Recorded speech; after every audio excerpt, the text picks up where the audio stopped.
Gracias, Dios, por este día. Gracias, Señor, por la hermana Tere, Dios, mi mamá. Dios, gracias porque tú le has dado tanta sabiduría, Señor, tanto para criar a sus hijos como para poder enseñar a otros, Señor. Yo te pido que tú pongas palabras en su boca y que tú seas hablando, Señor, no ella, Señor, y tú seas enseñándonos qué es lo que tú tienes para cada uno de nosotros, Señor Jesús. Gracias por todo y te pido que realmente la bendigas y le des fuerzas para exponer y claridad, Dios. En tu nombre, amén. Buenas noches, hermanos. Muchas gracias por estar aquí. Realmente es una bendición que hayan apartado el tiempo para venir a pesar de todas las… Aparte de los afanes diarios del trabajo y de todo lo que hay que hacer, de la lluvia y del desplazarse en esta ciudad, que es, nos lija, ¿no? Nos prueba. Pero gracias al Señor que podemos estar aquí. Esta es la última noche y bueno, yo he estado dando algunas pautas sobre, ya lo último que hemos hablado anoche era sobre las herramientas, o sea, los métodos bíblicos que podemos encontrar en la palabra para criar a los hijos, para enseñarles y para corregirlos, ¿no? Y anoche hemos hablado de la comunicación y lo tienen en su boletín, en su folleto. Entonces ahora vamos a continuar y hemos hablado también de la vara, o sea, hemos dado algunos esbozos de la vara, pero Dios nos ayude esta noche a poder terminar. Nos hemos quedado en el número 9 de su boletín. Esta parte está hablando de un llamado a la conciencia y voy a explicar esto. O sea, el autor dice que algo que da forma y estructura al tema de la crianza para equilibrar la comunicación y la vara es un llamado a la conciencia, que es un enfoque a la obra redentora de Cristo, ¿ya? O sea, vamos a ir tocando esto porque en la Biblia habla de la conciencia, ¿no? Dice, la conciencia es la capacidad de razonar para distinguir los asuntos del bien y del mal. El Señor nos ha dado esa capacidad, aún las personas que no tienen el Espíritu Santo, que no conocen, tienen conciencia, ¿no? O sea, se dan cuenta de lo que es bueno y lo que es malo. Ahora, claro, hay momentos en que se puede llegar a endurecer, ¿no es cierto?, la conciencia. Pero vamos a hablar ahora de esta conciencia dada por Dios, que es la aliada en la disciplina y en la corrección. Y anoche hemos mencionado el capítulo 23 de Proverbios, pero vamos a volver a mencionar, porque ahí están juntos. Fíjense, vamos a leer algunos versos desde el versículo 17 y se van a fijar, más adelante va a tocar el asunto. Bueno, hemos leído, mejor dicho, antes, ¿no?, de Proverbios 23 y decía que no rehuses corregir, ¿no?, al muchacho. Eso estaba antes o sea, en el 14. No rehuses corregir al muchacho, si lo castigas con vara no morirá, pero lo vas a librar del infierno, ¿no es cierto?, del Seol, dice ahí. Entonces, ahora aquí en el 17, yo los tengo aquí, los versos, yo se los voy a leer porque yo solamente se los he puesto mencionados para no se tarden en buscarlos ahorita. Dice el 17, no tenga tu corazón envidia de los pecadores, antes persevera en el temor de Jehová todo el tiempo. Fíjense, el 19 dice, oye, hijo mío, y sé sabio, y endereza tu corazón al camino. El 22, oye a tu padre, aquel que te engendró, y cuando tu madre envejeciere, no la menosprecies. El 23, compra la verdad y no la vendas, la sabiduría, la enseñanza y la inteligencia. Y bueno, sigue, voy a leer el 26, ustedes después lo pueden leer toda esta parte. Dice, dame, hijo mío, tu corazón y miren tus ojos por mis caminos. Fíjense cómo primero habló de la vara, ¿no? O sea, no rehuses corregir al muchacho, lo corriges con vara, no se va a morir. Pero fíjense cómo estos versos son dulces, son tiernos, ¿no? Dice, hijo mío, dame tu corazón. O sea, es como un padre o una madre hablando a su hijo, ¿no? Entonces, es como que en ese proceso, o sea, la vara nos ayuda a llamar la atención. O sea, estoy hablando de niños, no estoy hablando de bebés, ¿no es cierto? O sea, no estoy hablando de niños que no están captando. Más adelantito voy a explicar un poquito esto de la edad, pero cuando nosotros corregimos con vara, estamos llamando la atención de nuestro hijo, pero tenemos que apuntar a su conciencia, ¿no? Y dice, la conciencia debe ser arada y sembrada con la verdad de los caminos de Dios. O sea, como les dije anoche, si uno solamente va a corregir porque quiere que el niño cambie esa conducta, se porte bien, o sea, porque uno se enojó, no está realmente cumpliendo el objetivo, ¿no? Entonces, porque nuestro foco tiene que estar en la cruz de Cristo, ¿no? Entonces, esto se puede lograr enfrentando el corazón como la fuente de la conducta, ya hemos hablado de eso, y la conciencia como el juez dado por Dios en cuanto a lo correcto y lo incorrecto, plantando a su niño en el suelo fértil de la obra de la gracia de Cristo. Fíjense los términos que se están usando aquí. La disciplina les guía hacia la cruz de Cristo, donde los pecadores son perdonados y pueden venir a Jesús en arrepentimiento y fe, donde son fortalecidos para vivir una nueva vida. Entonces,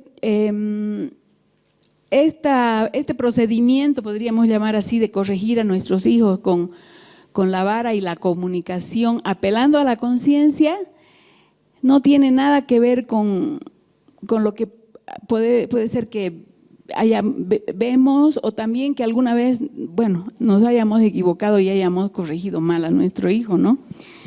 Entonces, aquí vamos a ir con las armas del Señor, y es un camino, es un poco difícil al principio, porque uno es como un monte, ¿no? ¿Y ahora qué hago? O sea, ¿realmente voy a poder hacer esto si no lo hice ya? Todo este libro está animando a eso. Dice, no te aflijas de qué edad tiene tu hijo y no has hecho nada hasta ese momento. Si te has equivocado, hay esperanza. O sea, anoche les decía, ¿no? Aún nosotros mismos hemos sido tocados por el Señor. Aún nosotros mismos hemos tenido una conciencia de haber nacido de nuevo a una edad no pequeña, ¿no? O sea, cada uno sabe a qué edad se ha convertido, ¿no? Entonces vamos a seguir avanzando, porque voy a tratar de ir un poco rápido, porque vamos a volver a esto de la vara y en las etapas ya en cada etapa, digamos, de la edad.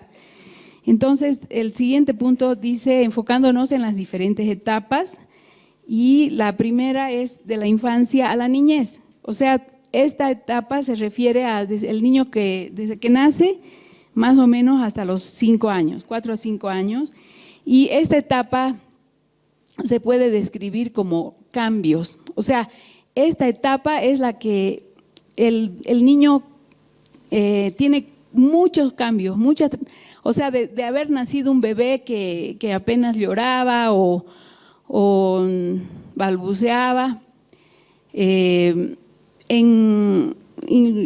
unos meses ya está gateando, después ya está caminando, ¿no es cierto? O sea, esta etapa es muy rápida, podríamos llamar. O sea, hay demasiados cambios físicos, hay un crecimiento, un doble de su tamaño. O sea, es impresionante cómo cambia el bebé, ¿no? En esto, pero él está asimilando. O sea, lo que ya hemos hablado, ¿no? Ya lo hemos dicho varias veces. Desde que él nace está asimilando, está percibiendo el amor, está percibiendo el ambiente en el que él está siendo criado, ¿no? O sea, las ansiedades, los afanes que están sucediendo a su alrededor, los está captando. Hay mucha sensibilidad en él. Por eso a veces hasta se les dice, ¿no?, a las mamás que cuando están alimentando a su bebé tienen que serenarse, digamos, que si estaban afanadas, ¿no? O sea, tienen que tranquilizarse, ¿no? No importa que le estén dando la mamadera, pero que digamos, ese tiempo de alimentar a su bebé, de abrazarlo, de tenerlo en sus brazos, que tiene que ser algo cálido para que el bebé lo perciba, ¿no? Y dice, les he puesto la lista: cambios físicos, sociales, intelectuales, espirituales. Se refiere a todo eso, ¿no? Sociales, o sea, el bebé pronto va a ir relacionándose no solo con sus padres, que son los que obviamente están más cerca, pero las otras personas de su entorno, ¿no? Hay un momento en que él hasta se vuelve un poco huraño para que lo agarre alguien que no conoce. Todo eso es el proceso que es rápido, ¿no? Intelectuales, o sea, él va a empezar con su lenguaje y, o sea, algo que tenemos que entender es de que él a veces puede ser que no habla, o sea, no está articulando las palabras, pero ya él tiene grabado, podríamos decir así, un vocabulario de todo lo que ya él ha recibido, ¿no? O sea, si le hablas con cariño, eso ya está ahí. Si le has, yo he escuchado alguna vez a alguien que he visto que le estaba hablando con cariño, pero le decía adjetivos que no eran buenos, digamos, ¿no? Entonces, no era cristiana esa persona, pero, o sea, los niños, o sea, los bebés están captando todo, y entonces cuando él empieza a hablar, digamos que, claro, empieza rápidamente a decir mamá, papá, otras cosas, pero cuando ya él empieza a articular o a pedir o algo, ya su disco duro, podríamos decir, ya está bien lleno ahí adentro, ¿no? Entonces, estos cambios son muy importantes. Y aquí he puesto espirituales, obviamente. O sea, obviamente que ese niño, hasta sus 4 o 5 años, ya él puede tener una conciencia de que Dios es su Padre. Él ya puede tener incluso una capacidad para hacer, por ejemplo, para acudir a Dios, ¿no?, en oración, porque él eso ha aprendido en su entorno.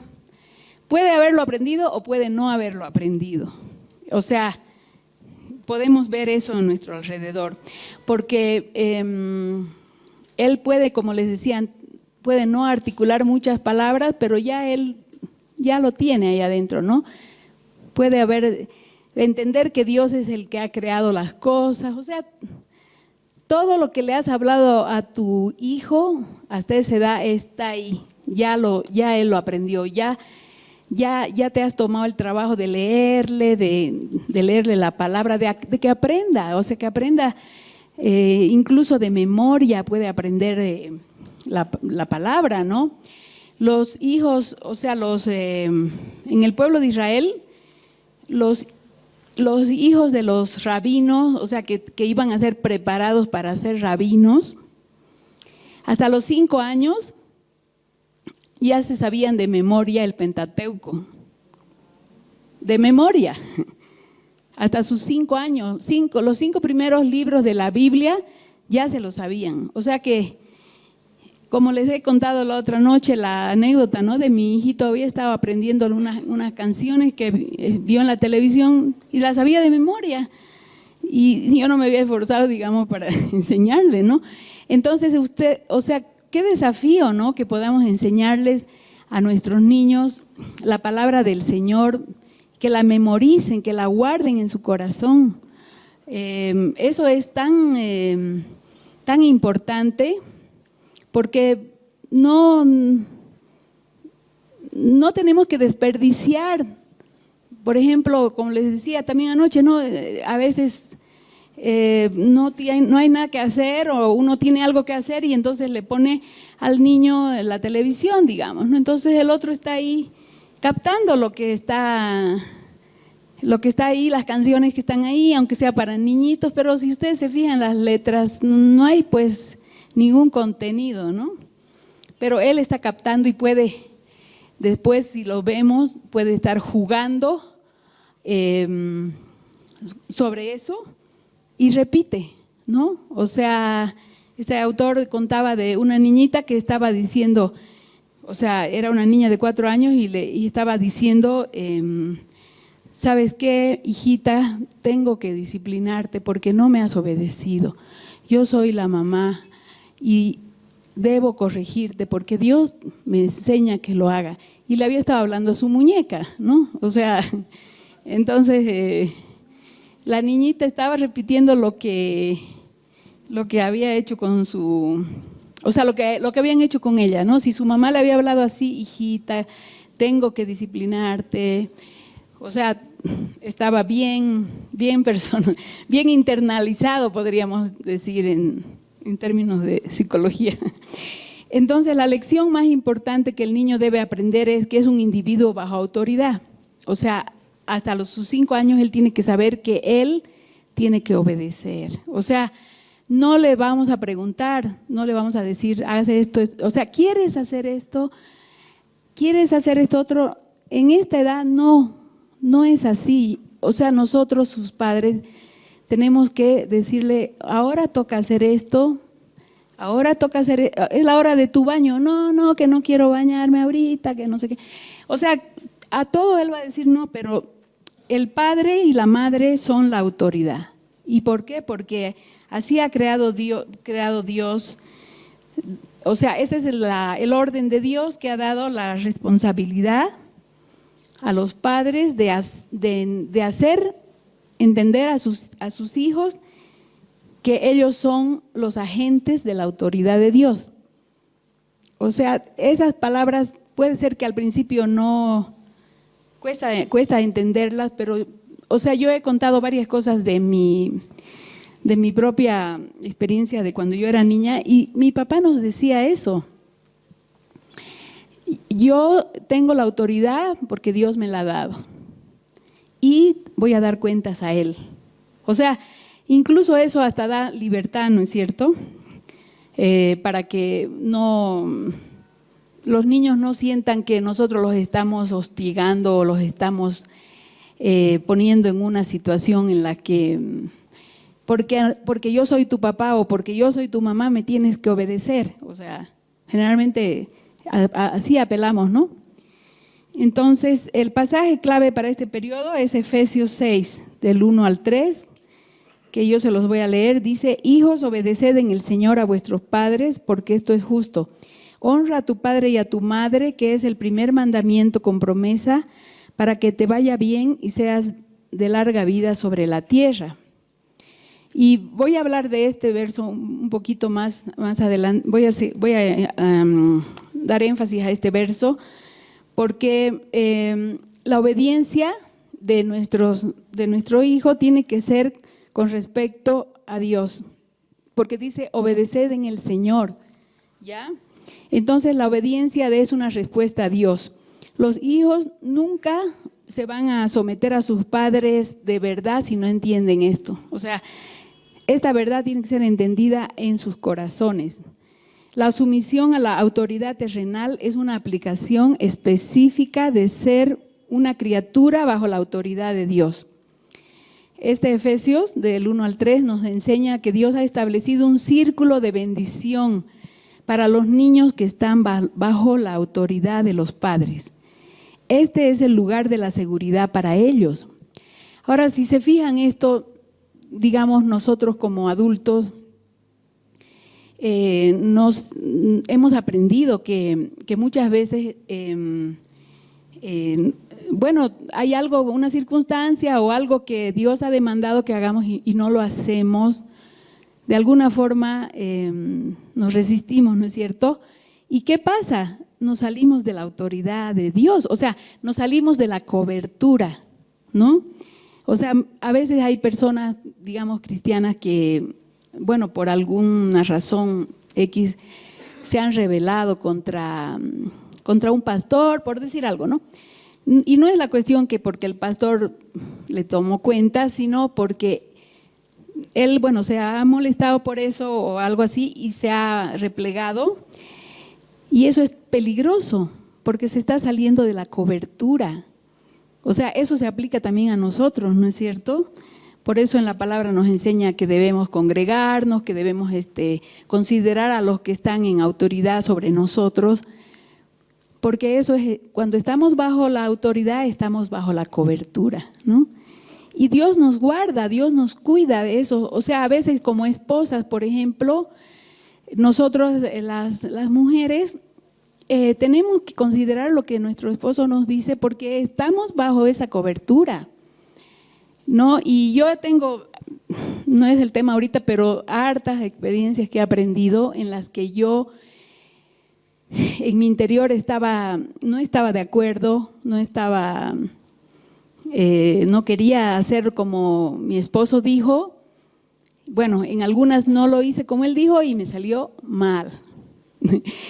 Y en otras que a pesar mío hice como él me dijo, me fue bien. Y ahora, digamos, no es un asunto de interés, o sea, ya voy a hacer caso para que me vaya bien. No, o sea, es un asunto de nuestro corazón que tiene que ser tratado, de entender que caminamos bajo autoridad, ¿no? O sea, no, aquí siempre el corazón es engañoso, ya lo hemos visto, y el Señor está tratando nuestro corazón, ¿no? Entonces, más abajo vamos a ver cómo a veces los niños sí han aprendido a obedecer, o sea, si se portan bien, están bien portaditos, pero ahí adentro hay un trato que tiene que ser dado, un proceso, porque él sigue teniendo esa inclinación al mal, ¿no? O sea, aunque él ya haya dicho, sí, yo quiero estar en el camino del Señor, por ejemplo, ¿no? Ha hecho una oración y todo. Saben, los niños pueden hacer hartas veces esa oración y es lindo, o sea, volverla a hacer, digamos, ¿no? Pero como ya hemos visto, como dice el corazón es el centro, o sea, y del corazón, de la abundancia del corazón habla la boca. Nosotros a lo largo del tiempo nos vamos a ir a dar cuenta cuando él realmente ya ha asimilado esto, ¿no? Que Dios es su Padre, que él ha recibido una nueva vida, que él aunque no lo diga con esos términos de nacer de nuevo, pero que ya esa palabra ha sido implantada en su corazón, ¿no? Entonces, vamos a decir que cuando el niño está rebelde o desobediente, está en peligro. Aquí es donde actúa la vara y la comunicación como el rescate, ya que cuando desobedece no es solamente a papá y a mamá, sino a Dios. O sea, así tenemos que ver, ¿no? Su desobediencia, él está en peligro. Entonces nosotros como padres tenemos que rescatarlo, ¿ya? Y el niño debe ser entrenado a hablar a sus padres con respeto. Para ello, los padres deben ser honorables en su conducta también, ¿no? A veces los niños, por ejemplo, no les da uno lo que quieren y dicen mala. O sea, eres una mala. O sea, ahí tenemos que tratar con ellos. No podemos dejar pasar eso o otros le dicen, bueno, soy mala y le pueden pegar, digamos, ¿no? Le confirman que soy mala. No, estoy dando un ejemplo así muy torpe, ¿no? Pero es verdad, o sea, si el niño está diciendo una cosa como esa, hay que ministrarlo. No puedes hablar así. No estoy haciendo esto por mala, sino porque te amo y quiero realmente que aprendas a obedecer, porque cuando me obedeces estás obedeciendo a Dios. ¿no? Entonces, y también ahí en la familia, por ejemplo, si el niño está siendo torpe o así, con palabras que no son buenas con su mamá y el papá está ahí, bueno, el papá tiene que agarrar al niño y decirle, no le puedes hablar así a tu mamá. Pero fíjense, o sea, ¿cómo le hablamos? O sea, nuestras reacciones son tan importantes. ¿Cómo nosotros vamos a hablar a nuestros hijos para reprenderlos, para corregirlos, como hemos hablado de la comunicación, ¿no? Y hemos visto que el que añade violencia, o sea, atrae más mal. Entonces, si nosotros ante una situación que hay una situación que queremos corregir, lo hacemos con violencia, lo hacemos con insulto, lo hacemos con una presión, no vamos a tener buen resultado, ¿ya? Entonces, los padres que son respetuosos con sus niños y les enseñan con dignidad y respeto serán respetados también por ellos. No se les debe gritar ni menospreciar, y cuando los padres no son respetuosos ni corteses o pecan contra ellos, deben buscar el perdón. Ya hemos hablado también de eso, ¿no? Aquí funciona el principio de siembra y cosecha. Aquí es donde más debemos usar este principio de la siembra y la cosecha. Mucho se habla de eso a nivel material, pero aquí en la relación con nuestros hijos, donde más debe funcionar la siembra y la cosecha. O sea, lo que nosotros queremos generar en nuestro hijo tenemos que sembrar. Si nosotros queremos que ellos sean niños que amen a Dios, nosotros tenemos que sembrar eso, ¿no? O si nosotros queremos que ellos sean respetuosos, hablen, que tengan buenos modales, incluso vamos a tener que sembrar empezando por nosotros, ¿no? Acuérdense la frase de ayer, tus hechos hablan más fuerte que no puedo oír tus palabras, ¿no? O sea, no podemos decir una cosa y hacer otra, porque eso los niños lo van a captar, ¿ya? Y bueno, después estamos haciendo harto énfasis en la obediencia, ¿no? Entonces, ¿por qué? Porque la obediencia no es algo que sale, brota y nuestra cultura no es, a nuestro alrededor no nos fomenta eso, ¿no? Si ustedes se fijan, las personas, si está manejando el auto y está en rojo, pero como no viene otro auto, se pasan nomás. O sea, ¿qué es lo que estamos haciendo? No estamos obedeciendo nosotros los adultos a las reglas, ¿no? A la autoridad. Entonces, y nuestros hijos están viendo eso, ¿no? Entonces, tenemos que hacerlo nosotros primero, ¿no? Dice, la obediencia es la sumisión voluntaria de una persona a la autoridad de otra. Es voluntaria, no es una cosa presionada a la fuerza. Dice, la obediencia es hacer lo que se le dice sin desafíos, sin excusa y sin demora. Es duro, es fuerte y es difícil esto, pero, o sea, así deberíamos apuntar, ¿no? Que cuando nosotros estamos trabajando en el corazón de nuestro hijo, la obediencia tiene que ser así, sin desafíos, sin excusa y sin demora. Y mientras más pronto empezamos, más fácil va a ser, ¿no? O sea, aquí he puesto una frase, usted inevitablemente entrena al niño en la obediencia. Puede que lo entrene a obedecer después de haberle gritado, rogado y amenazado, o sea, cualquiera de esas, ¿no? O puede entrenarlo a obedecer solo cuando quieren, o puede entrenarlo a no obedecer. Ese también es un tipo de entrenamiento. Y a veces sucede, ¿no? Que decimos, le voy a decir, está como un miedo de si me va a hacer caso o no me va a hacer caso. O sea, no sé si les ha pasado. O sea, y lo peor de eso es cuando estamos con otras personas, ¿no? Porque nuestros hijos, o sea, queremos que nos obedezcan y que otras personas vean que nos están obedeciendo, digamos, ¿no? Es un trabajo en nosotros también, si se dan cuenta. Entonces, cuando los niños replican que no es justo, que ponen excusas o no responden inmediatamente, no están obedeciendo. Es difícil, ya les digo, pero tenemos que ser consistentes, ¿no? Y cuando ellos desobedecen, tenemos que retomar la cosa rápidamente para que no se salgan del círculo de la bendición. O sea, cuando ellos están en desobediencia, se salen del círculo de la bendición de Dios y eso están en peligro, ¿ya? ¿Y por qué? Porque la obediencia no es un asunto entre los padres y el niño, sino también es con Dios, ¿no? Es del niño con Dios. Y bueno, aquí hay una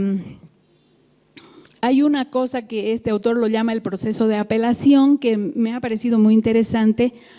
Dice, es una válvula de seguridad para la obediencia bíblica una vez que los niños ya saben que son criaturas bajo autoridad. Es un control de dos vías.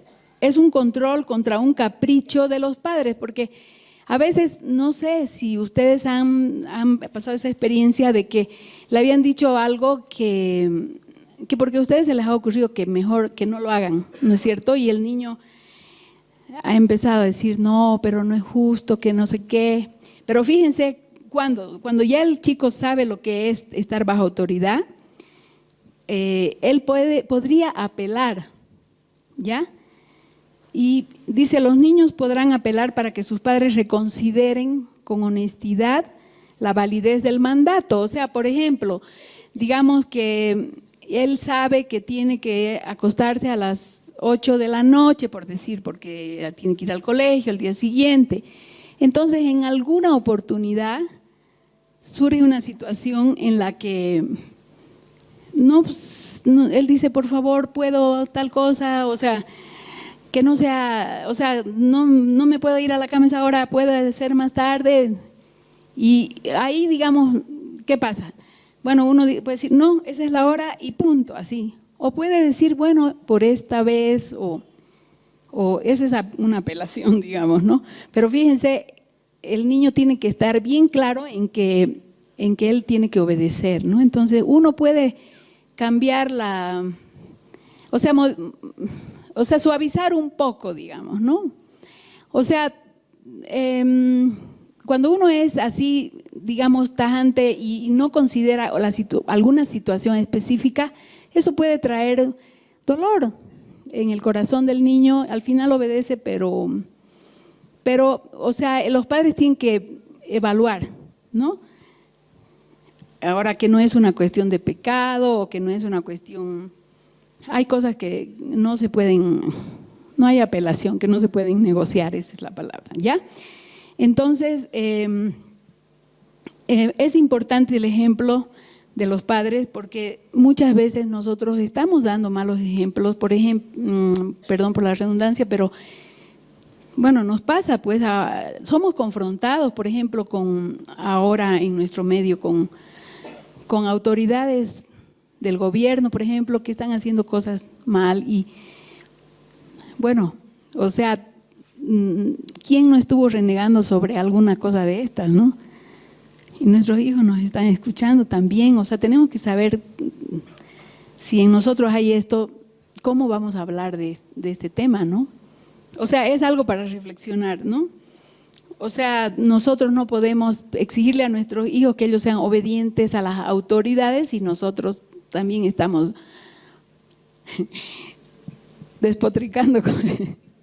Ya, me voy a apurar. Entonces, o sea, los beneficios de aprender a estar bajo autoridad, el niño entrenado en la obediencia bíblica está mejor equipado para comprender el Evangelio. La sumisión bíblica y verdadera se halla en conocer a Cristo y su gracia.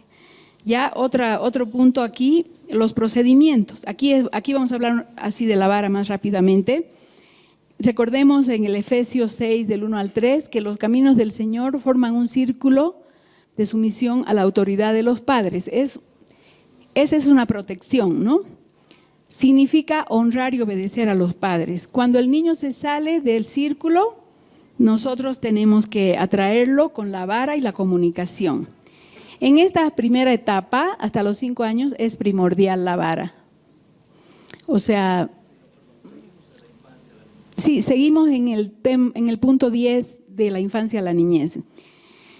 Entonces, recordemos Proverbios 22:15, que ya lo hemos mencionado, ¿no? Instruye al niño en su camino y aun cuando fuere viejo no se va a apartar. Entonces aquí, ¿cuándo vamos a disciplinar? Cuando le hemos dado un mandato que él ha oído y está en su capacidad de entenderlo y no ha obedecido sin desafío, sin excusa y sin demora. O sea, esta definición nos da un momento de que ¿cuándo disciplinar? Cuando no te ha obedecido, cuando te ha replicado y se ha puesto en contra, ¿no? Se ha opuesto. Entonces debemos disciplinar, no podemos dejarlo así. ¿Cómo dice disciplinar? Sin ira, con respeto, enfocándose en los asuntos del corazón, lo que hemos hablado harto. Entonces aquí hay unos 8 pasos, ¿no? Dice, lleve al niño a un lugar privado. Eso es importante, ya lo hemos dicho. No corrija a su hijo en presencia de otras personas, ni de sus hermanos, porque se da lugar a que después haya burla, haya muchas cosas, ¿no? Que no tiene que ser. Es un asunto entre uno y el hijo. Especifique, número 2, lo que ha hecho, dejado de hacer. Procure que el niño reconozca lo que hizo. El 3, 4, recuérdele que el objetivo es restaurarlo al lugar donde Dios ha prometido bendición. 5, dígale cuántas veces le va a dar. O sea, si le va a dar con una paleta, ¿cuántas veces le va a dar? Y esto es importante, fíjense, porque ninguna de estas cosas se pueden hacer cuando uno está alterado, ¿no? O sea, porque vas a ver ahora mismo y lo llevan de un brazo allá y le suenan o sea, están descargando su ira, nada más. Pero si está hablándole, le está diciendo, has hecho esto mal, te das cuenta que has desobedecido. Y saben, los niños reconocen. Y bueno, nosotros hemos tenido algunas buenas experiencias de eso. Ya les he dicho, también nos hemos equivocado y todo, pero cuando nuestro hijo nos decía, ¿cuántas me vas a dar? Sabíamos que había llegado a entender, ¿no? ¿Cuántas me vas a dar? Entonces su papá le decía 2, por decir, no, una nomás, por favor, una, decía, ¿no? Pero, o sea, se dan cuenta, porque además le tiene que doler, o sea, no es un cariñito, o sea, le va a doler. Y el niño tiene que saber que a uno también le duele, o sea, no es que uno lo hace porque se complace en darle con la vara, ¿no? Es algo que hasta uno llore, hasta uno puede llorar, digamos, pero no llorar de debilidad, de decir, ay no, entonces mejor no le doy, digamos, sino de que se conduele pues de la situación, ¿no es cierto? Entonces, luego el número 6, hágalo. Y el niño que realmente ha entendido no se resiste, no va a estar pataleando ahí. O sea, si hemos llegado a este punto, el niño ya admitió y sabe que no tiene salida y va a recibir, va a aceptar la corrección, ¿no? Y después el 7 dice, abrácelo, dígale cuánto le ama y lo triste que está. O sea, me acordé ahorita de una situación de unos amigos, estaban corrigiendo a su niñita y entró la abuelita. O sea, el papá estaba corrigiéndole a la abuelita. Ese papá la abuelita era la mamá de él. Y ella le dijo a su hijo, ¿no? No le vas a pegar a mi nieta, así más o menos, ¿no? Y la niña le dijo, me está disciplinando. Entonces, o sea, si realmente el niño va a entender, o sea, no se va a ir, o sea, no se va a escapar. Ahora, dice, cerciórese de restaurar la relación completamente. Ya recuerde Hebreos 12 que dice que la 12:11 no es una cosa agradable, ¿no? Pero trae fruto de justicia, ¿no? Después dice, ore con él. Y bueno, aquí he puesto, si su niño ya sobrepasó esta edad y usted no hizo nada, no dude que Dios puede ayudarle a empezar desde donde está, ¿ya? Bueno, eso era de la infancia hasta los 5 años. Luego viene la niñez, que podríamos decir que es desde los 5 a los 12 años. Aquí ya se supone que ya hay, bueno, si ya se ha habido un entrenamiento, ya el niño sabe lo que es la obediencia, pero él está ahí en una etapa en que tiene que tomar a veces decisiones solo, porque ya no están sus papás. Por ejemplo, él ha ido al colegio y en el colegio hay una situación y bueno, los padres tenemos que seguir instruyendo, nutriendo porque él se va a topar con situaciones en el colegio que lo van a poner en que él o va a reaccionar bien o va a reaccionar mal, ¿no? O sea, entonces hay una cierta independencia en sus decisiones, pero nosotros tenemos que estar seguros de que él está instruido en la sabiduría de Dios para saber cómo va a obrar en esa situación, ¿ya? Y ahí seguir con el asunto del corazón y permite penetrar debajo de la conducta para tratar con los pensamientos, motivos y propósitos del corazón. Se puede hacer un diagnóstico. Aquí les he puesto 3 cosas en las que uno como padre puede evaluar en qué está fuerte y débil su hijo. Por ejemplo, el 1 en su relación con Dios, en su relación consigo mismo y en relación con los otros, ¿no? Entonces uno como padre ya va analizando cómo el niño está comportándose, si solamente está comportándose para llamar la atención o solamente para caer bien o tiene miedo o sea, los padres vamos a saber evaluar todo esto, ¿no? Entonces, ¿cómo se va a proceder en esta etapa? Enfrentando el corazón, se debe explorar con sus niños no solo el cuándo y el qué de la conducta, sino el por qué. De esta manera podrán enfrentar los asuntos internos. De la abundancia del corazón habla la boca, ¿no? Entonces, aquí es apelar a la conciencia otra vez, que hemos hablado de la conciencia. Esa es la relación que tenemos que tener, apelando a su conciencia.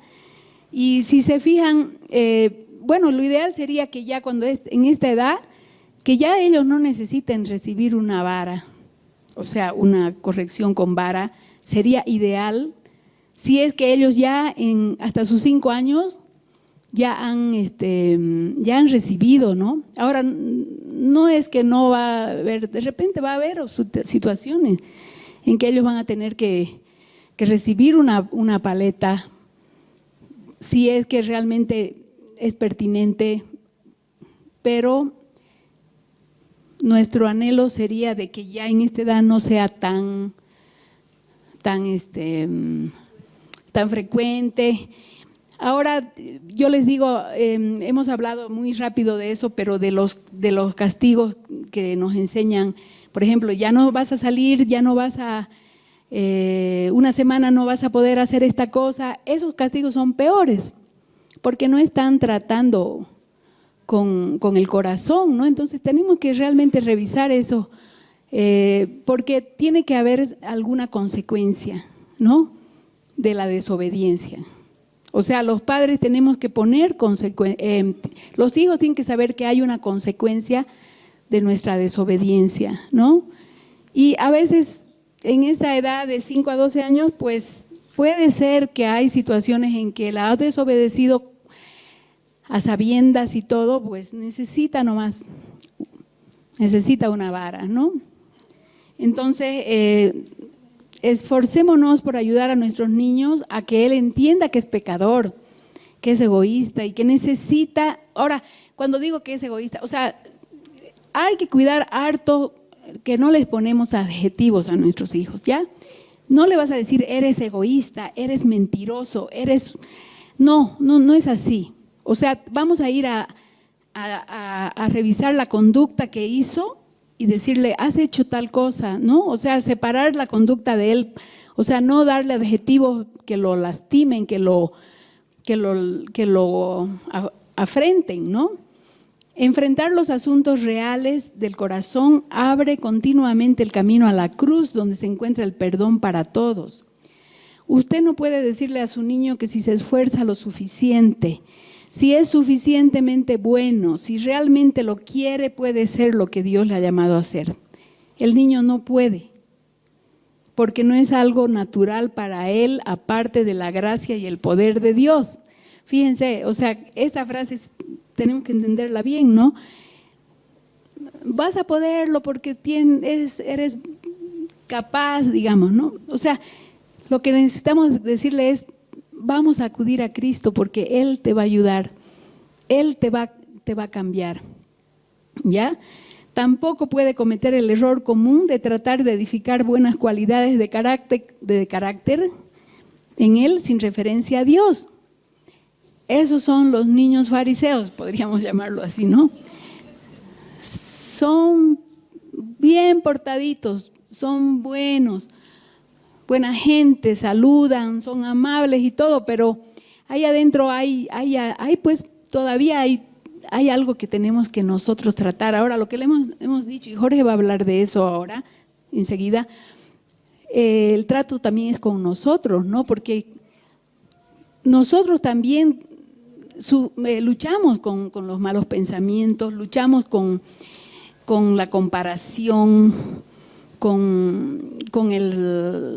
a veces con el resentimiento, ¿no? De que alguien no hizo lo que nosotros esperábamos, aunque sea que no nos saludó y eso nos puso mal, por decir, ¿no? O nos contestó mal, nos contestó inapropiadamente, Entonces, nuestros hijos igualito, ¿no? Es una lucha también para ellos. Por eso y va a ser lindo lo que Jorge va a compartir, porque él va a hablar de eso, y anoche hablamos también del Romanos 7, ¿no? Lo que no quiero hacer, eso hago. O sea, empieza con nosotros, ¿no? Entonces, para ir rápido ya aquí, adolescentes, lo siento si estoy yendo rápido porque quisiera acabar. Y ustedes van a quedar con el cuadernillo y también después pueden hacerme preguntas y ya podemos profundizar, ¿no? Entonces, ya hemos hablado hasta los 12 años más o menos, y luego viene la adolescencia. Y en este periodo es el comienzo, empieza más o menos desde la pubertad hasta que más o menos el niño sale de la casa, ¿no? Él está en la casa, eso es variable. Son años de mucha inseguridad, porque él ya no es un niño, pero tampoco es un adulto. Él tiene muchas reacciones ahí fuertes, porque él se da cuenta que ya no es un niño, ¿no es cierto? Y a veces quiere responder como un adulto, pero no siempre puede. O sea, nosotros los padres tenemos que saber cómo él está manejando esto y llegar a su corazón, ¿no? Hay mucha inestabilidad y vulnerabilidad, pero porque ellos quieren ya ser independientes, ¿no? O sea, ya no quieren que uno les diga cómo hacer las cosas, todo eso. Pero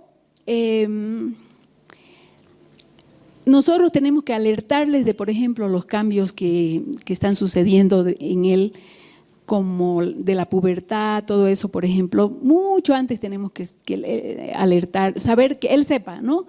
Todos esos cambios y que sus emociones son afectadas y que él puede tener reacciones más fuertes que antes no las tenía, o también que puede ver sus inclinaciones, que si es un chico es normal que puede mirar a una chica y le guste. O sea, nunca le vamos a decir no es tiempo, no sé qué, o sea, es normal, pero no es o sea, hay que explicarle, ¿no? Que hay un tiempo para todo, ¿no es cierto? Porque a veces hay padres que no se dan cuenta y cuando están sus niños en kinder les hacen bromas de que, ay, tu amiguito ese puede ser tu novio, o sea, ¿no? No sé si han escuchado eso, que empiezan ya desde esa edad a hacer bromas. Pero los niños, ellos lo toman en serio, entonces no tenemos que hablar así. O sea, me acuerdo de uno de mis hijos, había ido a una dentista y él tenía 7 años y una hermana me lo llevó a la dentista porque yo no podía. Y la dentista le dijo, estás ¿Qué se llama? Tienes 7 años, y tienes tu novia, algo así, le hizo una broma y él se quedó callado nomás, pero cuando salió le dijo a la hermana, ¿por qué me habrá dicho eso, no? Si yo soy un niño. O sea, él había aprendido de que no era pues el tiempo de tener novia, ¿no? O sea, nosotros tenemos que enseñarles, ¿ya? Entonces, aquí hay un elemento que quiero decir solamente, que la rebelión que se empieza a veces a manifestar en esta edad había estado latente de antes, ¿ya? Y eso tenemos que ser, los padres tenemos que realmente llegar hasta el fondo, porque nuestros hijos se pueden haber, puede haberse habido una, por ejemplo, lo hemos corregido mal. O sea, yo les digo, eso aprendí una vez y mi hijo tenía unos 14 años y estábamos charlando y él, no sé cómo fue que salió la charla, pero él se acordó de algo que había pasado cuando él tenía 5 y que yo lo había corregido mal. ¿Y saben qué? Se acordaba de todo, se acordaba cómo estaba vestido, qué había comido, o sea, me lo relató el tiempo y él me dijo que yo lo había corregido mal. O sea, desde su punto de vista, yo lo había corregido mal. Desde el mío, según yo, no, digamos, ¿no? Pero hemos hablado, yo le he dicho, ¿me has perdonado, hijo? Y él me dijo, sí. Pero si se dan cuenta, ¿cómo los marcamos, no? Si los hemos corregido mal, tenemos que rehacerlo, es decir, restituir. Entonces, aunque haya pasado, como les digo, hacía 10 años, o sea, estaba ahí guardado. Y dice este autor que a veces las rebeldías de la adolescencia habían estado ahí bien guardaditas de cuando el niño no se podía defender, por decir, ¿no? O sea, como el padre lo había corregido mal y en presencia de otros se le habían hecho la burla y todo, y eso se quedó ahí bien guardado. Y ¿saben qué? Hay que tratar todo esto porque a veces en el colegio puede pasar con sus compañeros o puede pasar con la profesora incluso, ¿no ve? Nosotros tenemos que tratar con nuestros niños porque no podemos decirle, bueno, ¿qué esta profesora me dijo tal cosa? No me digas que qué barbaridad, y nosotros despotricamos contra la profesora, por decir, ¿no? Y estamos desautorizando. Entonces, ahí hay que tratar el tema. Si es que hay que ir a hablar con la profesora, o viene el niño y dice, me pegó fulanito, ¿y vos qué le hiciste? Yo también le pegué, qué bien, o sea, tenías que defenderte. O sea, ¿se dan cuenta? O sea, cómo tenemos que ir tratando todo esto cuando son más pequeños. Y si las cosas surgen ya en la adolescencia, seguir tratándolas porque pueden ser guardadas de antes, ¿ya? Bueno, después hay ahí 3 fundamentos, dice, para la vida, que está basado en Proverbios 1, del 7 al 19, y yo ya no lo voy a ahorita revisar eso, ustedes se lo van a leer, cómo les va dando pautas, y son para esta edad. Entonces, porque dice que el joven ya, el jovencito que ha sido tratado con sus padres, va a recibir la amonestación, va a recibir el consejo, va a acercarse a sus padres como las primeras personas para preguntarles qué piensan sobre ese tema, ¿ya? Entonces, hay mucho aquí para decir. Yo quiero que, bueno, en el cuadernillo está bien resumido, pero en esta edad es donde los niños ya empezando a ser jovencitos, es donde más uno como padre puede volverse amigo de ellos, en lugar de que ellos lo vean a uno como ¿cómo se llama? Su enemigo o su ogro, ¿no? O sea, su capataz, su sargento, lo que sea. Eso va a ser muy importante, la autoridad que nosotros hayamos podido conseguir de ellos de antes. Aquí ya va a fluir, ¿no? ¿Por qué? Porque ellos pueden volverse nuestros amigos, ¿no? Entonces, nosotros tenemos que buscar ser esas personas constructivas, que les enseñemos todo, que ellos quieran venir a la casa y que quieran traer incluso a sus amigos, ¿no? Porque esos niños que siempre quieren salirse y es porque no hallan en su casa un ambiente para poder desarrollar, ¿no? Entonces, nosotros podemos promover, qué sé yo, una actividad de un sábado, con que vengan sus amigos a la casa o que los llevemos juntos a jugar, porque el niño va a querer hacer cosas, va a querer salir. Entonces, nosotros los papás tenemos que luchar por eso, ¿no? O sea, llevarlos a pasar tiempos de esparcimiento, no mandarlos y listo, o sea, vamos a ir con mi fulanito al Mega, por decir algo, ¿no? Que ahora está de moda. Ya, anda al Mega, ya. O sea, y nosotros los padres no sabemos qué están haciendo allá, qué va a pasar, nada, ¿no?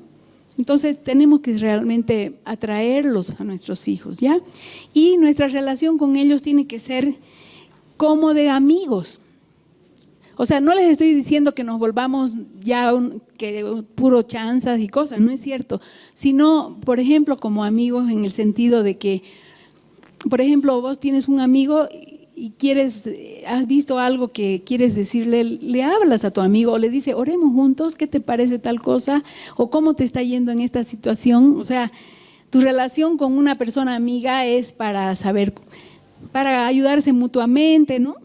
Entonces uno como padre puede volverse amigo de su hijo porque no le está criticando todo el tiempo, no le está todo el tiempo corrigiendo, todo el tiempo lo está, solamente le habla para corregirlo, ¿ya? Bueno, aquí voy a parar y perdón si me extendí. Y cualquier cosa, estoy a sus órdenes, si quieren cualquier pregunta de lo que no dije y está ahí anotado. Se los dejo. Gracias. Gracias, Teresita.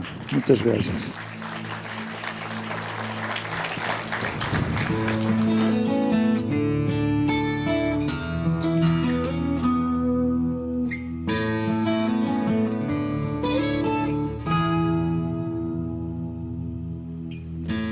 Dios supremo eres, soberano.